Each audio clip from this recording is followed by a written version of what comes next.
दोस्तों, मैं ज्ञानशु मिश्रा एक बार फिर से अपने YouTube channel Shri Rudra physical training academy के ऑफिशियल YouTube चैनल में आप सभी का हार्दिक स्वागत करता हूं। आज दोस्तों मेनली जो प्रॉब्लम है, हमारे जो युवा हैं, जितने भी बिहार के, पूरे भारतवर्ष के जितने भी युवा हैं, ये सभी के लिए वीडियो काफ़ी इंपॉर्टेंट है।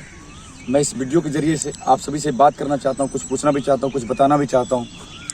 कल के जो प्रेस रिलीफ के बाद जो श्री राजनाथ सिंह द्वारा जो प्रेस रिलीज़ किया गया, उसके बाद युवाओं का जो मोरल है बिल्कुल डाउन हो गया, बहुत डाउन हो गया। आप समझ सकते हैं कि जो बच्चा सुबह 3 बजे उठ के घर से दौड़ते हुए अपने ग्राउंड में जाके फिर उसके बाद वहाँ पे 2-2 घंटा 3-3 घंटा मेहनत करना, फिजिकल करना, दौड़ना, फिर उसके बाद घर आके पूरा घर का काम करने के बाद उनको अपना पढ़ाई लिखाई पर ध्यान देना, फिर दोबारा से सेम शेड्यूल वैसे ही रखना, उस बच्चे के लिए इस टाइम इतना गलत इन्फॉर्मेशन और गलत जो इन्होंने प्रेस रिलीज़ किया है, बहुत ही गलत किया है इनके साथ। मैं बता रहा हूँ आपको, देखिए इसका सबसे बड़ा, अभी मैं बता देता हूँ मैं किस मुद्दे पे बात कर रहा हूँ आपसे।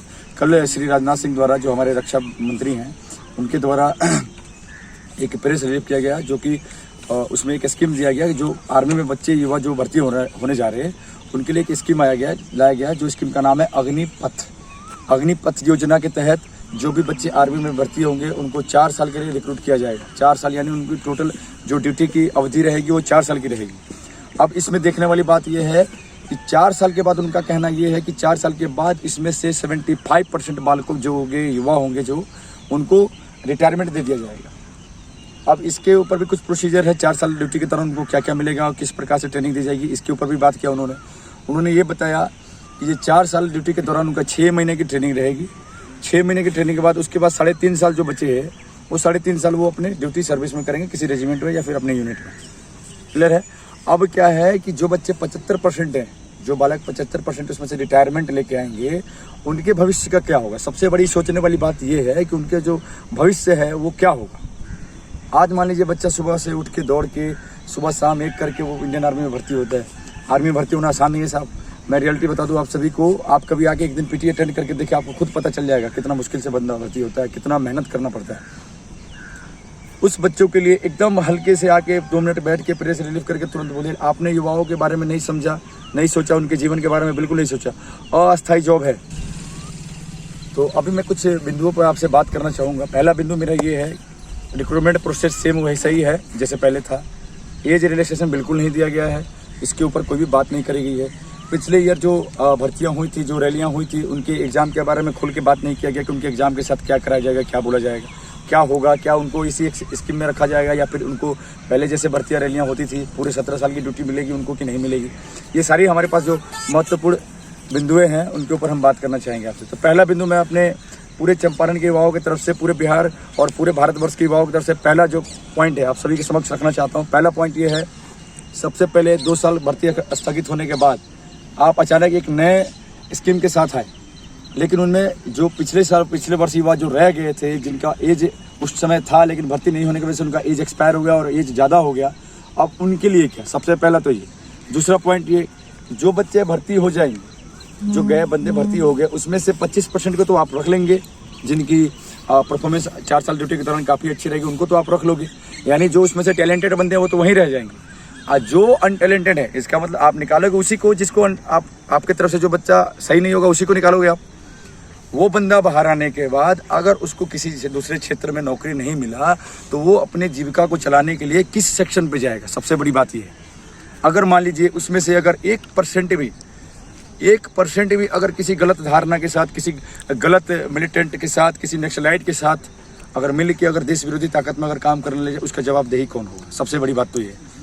मैं इतने दिन से बच्चों को ट्रेनिंग दे रहा हूँ, मैं बच्चों को समझने की कोशिश करता हूँ बच्चे कितने डेडिकेटेड रखते हैं अपने आप को आर्मी के प्रति। आज आपके इस फैसले से आर्मी के प्रति रुझान बिल्कुल जीरो हो गया है, बिल्कुल जीरो साहब। मैं रियलिटी बता रहा हूँ, आप लोग अगर ग्राउंड लेवल पर आके देखेंगे तो बच्चों का मोरल इतना डाउन है, बच्चे मना कर रहे हैं कि सर हमको आर्मी में जाना ही नहीं है। सबसे बड़ी बात यह कि देश सुरक्षा के साथ बहुत बड़ा खिलवाड़ हुआ है। दूसरा चीज़, मैं समर्थन तब करता जब आपने ड्यूटी को अवधि को और बढ़ा देते और कुछ पेंशन कुछ कम करके इनको देते थे। मेरी तरफ से ये समर्थन नहीं है इसका। आप बोल रहे युवाओं को रोजगार देंगे, आप दूसरे का रोजगार छीन के दूसरों को रोजगार दे रहे हैं। ये कोई रोजगार देने का कोई तरीका है आपका?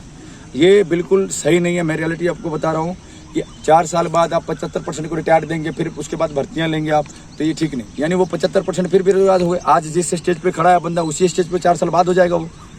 अगर मान लीजिए इस वर्ष कोई बंदा भर्ती होता है 2022 में, तो 2026 में वापस वो इसी जगह पे आकर खड़ा हो जाएगा। फिर यहीं से दौड़ना शुरू लगाएगा, फिर यहीं से एग्जाम करना शुरू करेगा, फिर वो बिहार पुलिस की तैयारी करेगा, स्टेट गवर्नमेंट में तैयारी, किसी दूसरे पुलिस फोर्स की तैयारी करेगा, किसी दूसरे राज्य की पुलिस में तैयारी करेगा। उसका जीवन वापस से 4 साल बाद वहीं हो जाएगा जहाँ से उसने शुरुआत किया था।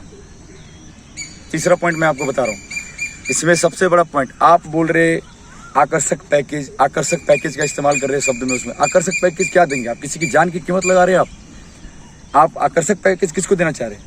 मैंने कल देखा कि आप रिलीफ के दौरान बहुत सारे न्यूज चैनल्स जो थे उन्होंने लिखा कि 4 साल ड्यूटी के दौरान आकर्षक पैकेज दिया जा रहा है। क्या आकर्षक पैकेज है? उतना बच्चा तो ऐसे ही कमा लेगा। आप रियलिटी आपको पता है, एक लेबर भी एक दिन का 1000 से 500 से 1000 रुपये कमा सकता है अगर बढ़िया लेबर काम करने वाला हो तो। आप रोजगार की बात मत करें। सबसे बड़ी चीज़ तो ये है कि इसमें पैसे की तो बात बिल्कुल ही नहीं होनी चाहिए। सबसे पहले आप पहले ईयर में दे रहे 30,000, सेकंड ईयर में आप दे रहे 32,000 कुछ है, उसके बाद थर्ड ईयर में 36,500 एंड उसके बाद जो चौथे ईयर का जो लास्ट सैलरी रहेगा वो 40,000 का रहेगा।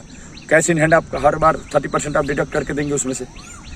उसके बाद जब बच्चा निकलेगा उसको आप 11 लाख रुपए पैकेज दे रहे हैं। क्या उसके 11 लाख में पूरी जिंदगी चल सकती है? सबसे बड़ी बात बताए, अगर वो लक बाई चांस सक्सेस नहीं हुआ 4 साल बाद तो उसकी जिम्मेदारी कौन लेगा? सबसे बड़ी बात तो ये।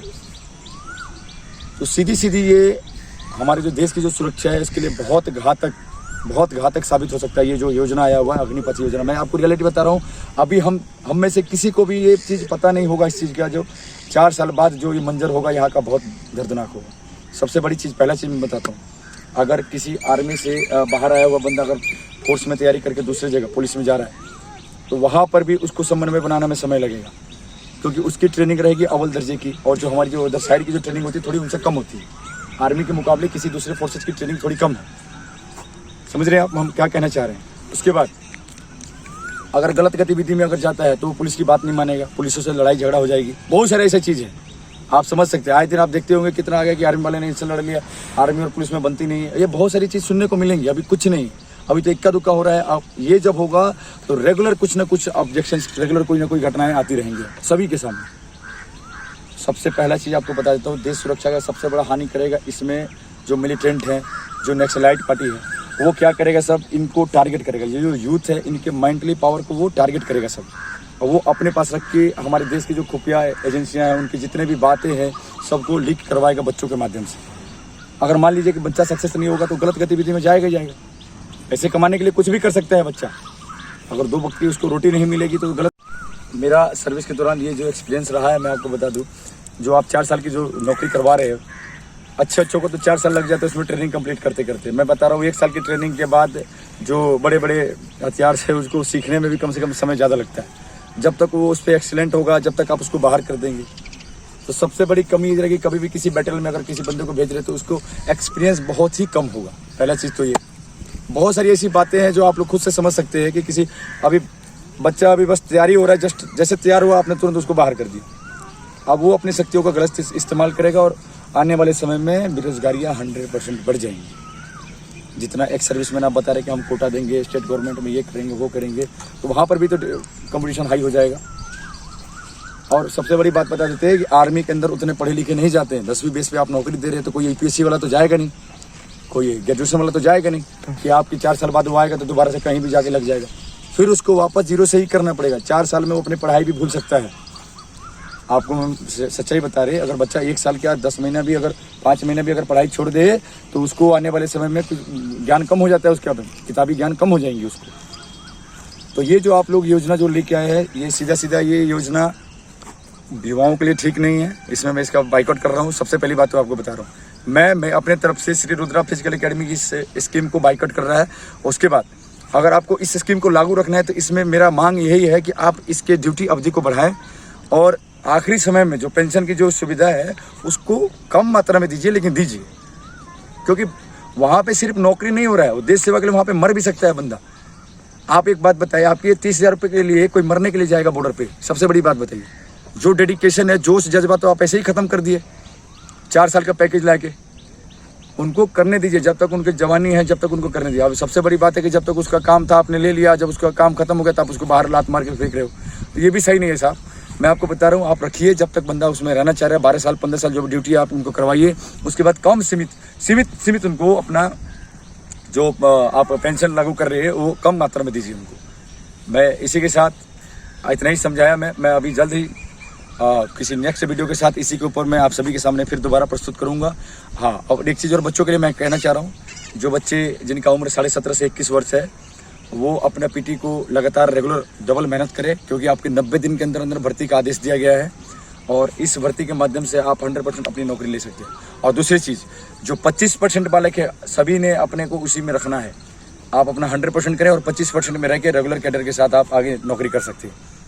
लेकिन मेरे को चिंता इसी बात की सता रही है, जो 75% बालक जो बाहर होंगे उन्हीं के भविष्य की चिंता हो रही है हम लोगों को। ठीक है, इसी बात के साथ मैं अपने वाणी को विराम देता हूँ। तब तक के लिए जय हिंद, जय भारत, नमस्कार, भारत माता की जय।